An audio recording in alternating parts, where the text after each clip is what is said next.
سارے نقصان کا خمیازہ کون بھگت رہا ہے؟ نوجوانوں میں بے روزگاری 13% تک پہنچ گئی ہے اور ملک میں غربت 22% سے بڑھ کر 30% ہو چکی ہے، یعنی ہر تیسرا پاکستانی بنیادی ضرورتوں کے لیے ترس رہا ہے۔ اور سب سے بڑا ظلم ہمارے کسان بھائیوں کے ساتھ ہو رہا ہے۔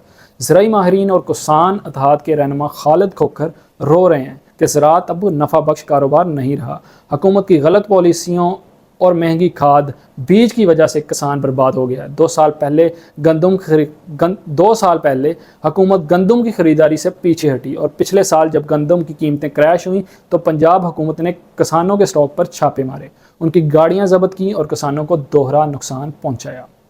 پانی کا بحران اس سے بھی خوفناک ہے۔ انڈس ریور سسٹم اتھارٹی یعنی ارسا کے مطابق پچھلے 10 سالوں میں سے 6 سال پانی کی شدید شارٹیج رہی جو 30% تک پہنچ گئی ہے۔ پنجاب میں فصلیں اگانے کی شدت 150% ہو چکی ہے لیکن پانی ختم ہو رہا ہے۔ واپڈا کے چیئرمین نے پانی کے منصوبوں کے لیے سالانہ 400 ارب روپے مانگے تھے لیکن حکومت نے بجٹ میں صرف 35 ارب روپے دیے، یعنی صرف 10%۔ اگر یہی حال رہا تو آنے والے وقت میں ملک میں اناج اور خوراک کا شدید قحط پڑ سکتا ہے۔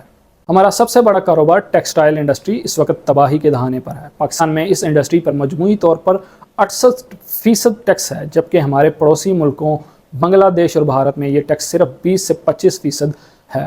اب آپ خود سوچیں، کوئی پاگل ہی ہوگا جو فیکٹریاں لگائی۔ یہی وجہ ہے کہ ہماری فیکٹریاں بند ہو رہی ہیں، ملک کا تجارتی خسارہ بڑھ رہا ہے۔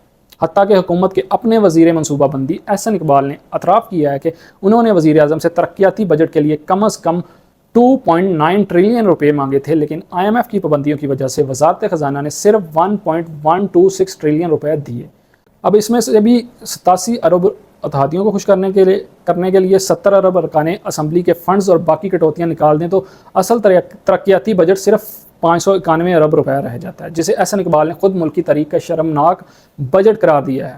ہاں، پراپرٹی یعنی ریئل اسٹیٹ والوں کے لیے ایک چھوٹی سی اچھی خبر ضرور ہے کہ حکومت نے ایک بڑا ٹیکس 7E ختم کرنے کا فیصلہ کیا ہے اور خلیجی ملکوں کے حالات کی وجہ سے امید ہے کہ اوورسیز پاکستانی اب اپنا پیسہ پاکستان کی زمینوں اور پراپرٹی میں لگائیں گے۔ تو پھر اس بجٹ سے عام آدمی کو کیا ملے گا؟ کمیٹیاں تو کہہ رہی ہیں کہ ٹیکس کم کرو، پیٹرول پر لوٹ مار بند کرو، مہنگائی کو دیکھتے ہوئے سرکاری ملازمین کی تنخواہوں اور پینشن میں 10% اضافے کی امید ضرور ہے، لیکن سچ بات یہ ہے کہ حکومت کا اپنا ہاتھ خالی ہے، اس کے پاس عوام کو دینے کے لیے کچھ نہیں ہے۔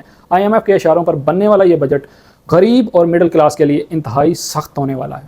آپ کو کیا لگتا ہے، کیا اس بجٹ میں غریب کے لیے کوئی ریلیف ہوگا یا پیٹرول اور بجلی مزید مہنگی ہوں گی؟ اپنی رائے نیچے کامنٹس میں ضرور لکھیں۔ طیب حسنین ڈوگر کو اجازت دیں۔ اللہ حافظ۔